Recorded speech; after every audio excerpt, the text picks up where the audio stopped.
Hey guys, Gary from Midwest Mike's here. Are you looking for a DJ for your next event? Well, call DJ Showtime, 816-260-2056.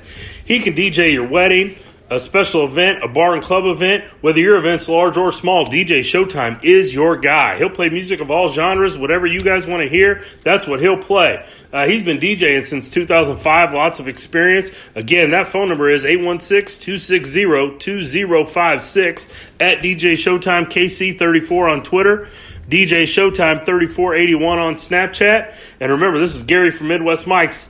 Tell him that I sent you. Contact DJ Showtime, 816-260-2056.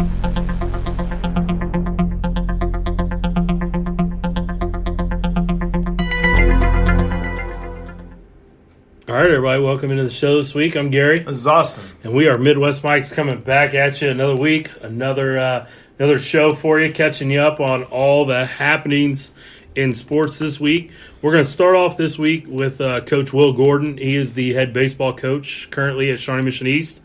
He started out at Bishop Miege back in 2007 as the varsity pitching coach.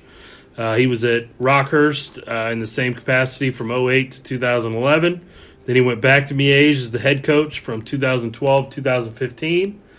In 15 and 16, he went over to MLB China and was over there, and then currently, like I said, in 17, and then currently the head baseball coach at Shawnee Mission East.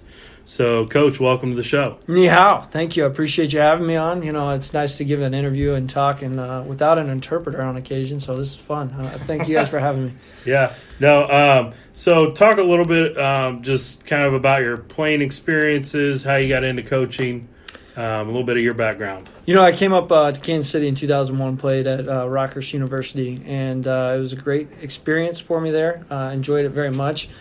Stayed in the area. Right after that, I started coaching at 18 for my high school down there. So kind of doing the math, I guess this is 17 years of coaching now, which has been good enough to teach me how to hit a fungo. I'm still working on the other parts, but I can get the fungo part down pretty well. Afterwards, I was lucky enough to get a job. I was employed at Rockhurst High School, but actually going back and coaching at Miege.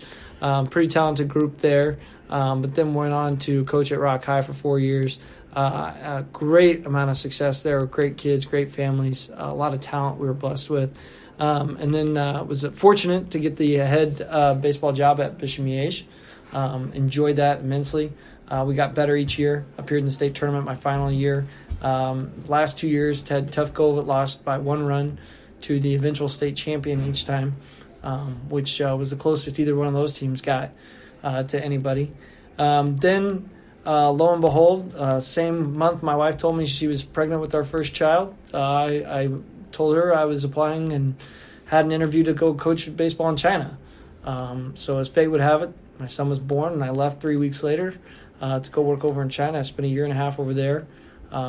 Great opportunity. Got to meet and work with some fantastic people. Experience a whole new culture that I had just become aware of. Learn a little bit of the new language, enough to eat some food, that's for sure. Talk a little baseball with the guys. But really a great experience overall for the family to get a chance to go over there and do that. Made my way back from China, started working at an academy down here, and then the East job came open. Took that last year, and it's been haven't looked back since. Awesome. So, going from probably Bishop Miege to coaching baseball in China, how was that transition for you, and kind of how did you get involved with the MLB China? A friend of mine named Ray Chang, we played college baseball together, and he's now the director of baseball operations in China. And he had been over there prior to that a couple of times there and there. He's playing with the Reds organization. And he just said, hey, give it a shot. Put your resume in and see where it takes you. So I put my resume in. They called, and I went over for 2 weeks. We lost in the state quarterfinal game, and 48 hours later I was in Shanghai, China. Going for 2 weeks to see if I liked it, see if I thought family could move over there. Really, basically, I was connected to a middle school, and I was the head coach at this middle school, and we had 42 players from all over China, Tibet, Taiwan, Hong Kong. And we spent 5 days a week with them, training them to become Major League Baseball players. Whether or not they were going to become Major League Baseball players, they probably face lesser odds than the kids do here. Baseball having been banned there until 1976, I want to say. But it was a really great experience for me to get a chance to go out and coach every day and do it that way. And I had to learn how to communicate differently. When somebody doesn't speak the same language as you, you're really forced to sit back and think about what it is you want to do. You understand your emotions, your actions mean just as much as your words. And so that really changed really my conceptual way of talking and communicating with baseball players. That's the biggest difference, was learning how to communicate effectively. Yeah, I definitely think that would probably be the hardest part. Aside from the cultural differences, just from the United States to China, just being able to communicate. Because I couldn't imagine trying to coach up a D-line kid that didn't speak English. That I couldn't say. My body's a little older now. It's a little harder to get down and get off the ball and do some of those things. So, I'm sure that was difficult. Young Nita Jiao Duoidian was the first thing that I learned how to say. And because my trainer, who was also my interpreter, got tired of telling me and telling the players, use your legs more. And that's what that means. And I learned how to say that, within the first 2 weeks of being there. Yeah. And I learned the numbers real quick because I had to talk miles per hour. Yeah. And so the better I got at the language, the more connections we made.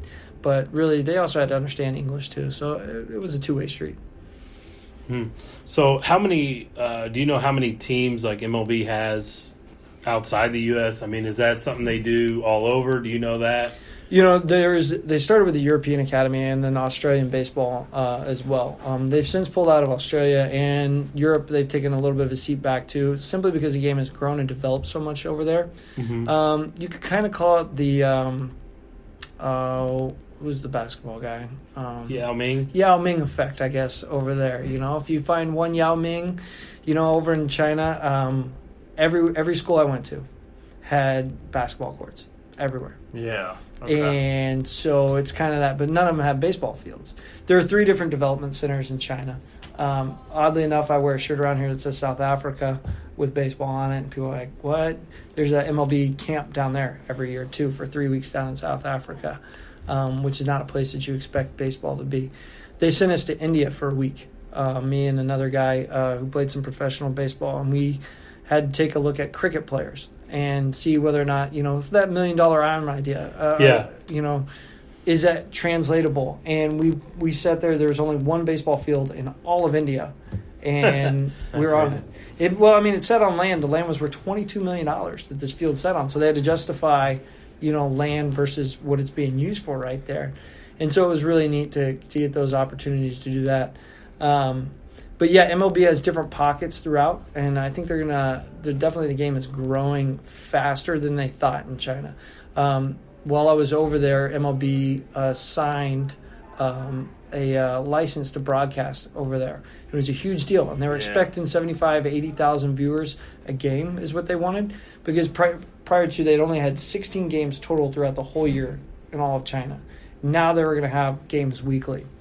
They got 750,000 the first week. Oh, my goodness. You're talking about broadcasting games that are here, over there? They're broadcasting over there, yeah. We would get the Taiwanese games and things like that, but the real Major League Baseball games were not shown. We're talking 16 a year over there versus, however many games are played. And now it's 16 a week, and people, by the way, are watching this thing. So MLB China's more, it's not like a league over there. It's more like we're setting up guys to try to get. Who sponsors it? MLB sponsors it? Yeah, all 30 teams have a portion of their club's revenue that goes toward these things. And I think it's like 1% that goes to it right there. But basically, they're going in there, and they have 3 different pockets. Wuxi was the city I was in, Changzhou, and then Nanjing. And then that's how they're basically trying to grow the game over there. And they've been really successful. Yeah, a lot of people over there. It makes a lot of sense to try to set stuff up like that to get more. That brings more revenue in, obviously, if more people are interested in the game.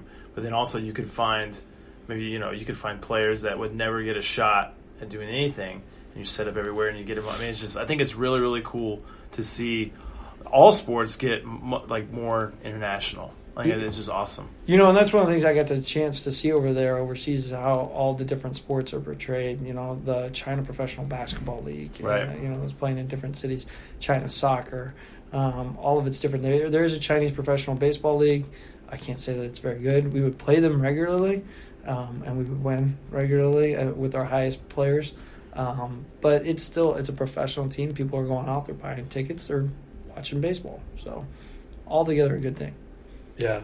I mean, obviously the only way that it's going to grow and get more interest is to have better quality product, just like anything else. So, I mean, you guys going over there and doing that and, trying to improve the product even a little bit. I mean, like you said, it's not probably high likely that, a ton of those kids are going to make it to actually play in the major leagues. But, if the major leagues find 4 or 5, then, I mean, I would have to say it's worth the investment for them. Yeah, and they had at least 5 players since I was over there sign professional contracts.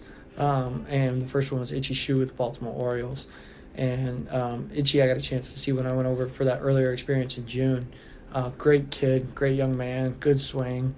And just, that was the first time baseball placed a moratorium on it over there because the Chinese government, it's a little difficult to get along with contracts and things like that. Mm-hmm. So it took some negotiating to get through all that. But, he's played 2 seasons in low-level ball, and now there's a young man with the Pirates, the Brewers, and I cannot remember the other organization, but not the Red Sox. Okay. And, 3 pitchers have come out of the group, 1 hitter. So, and I think a catcher is going to come out soon. Cool.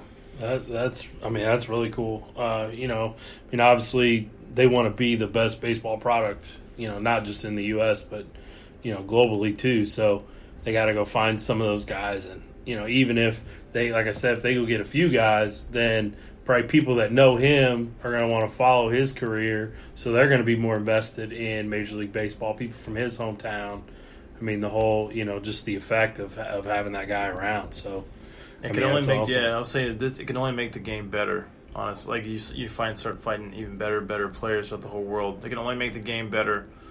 So I think that's really awesome. It's super interesting. Yeah, it was really definitely cool. a once in a lifetime experience. I cherish for sure. Awesome.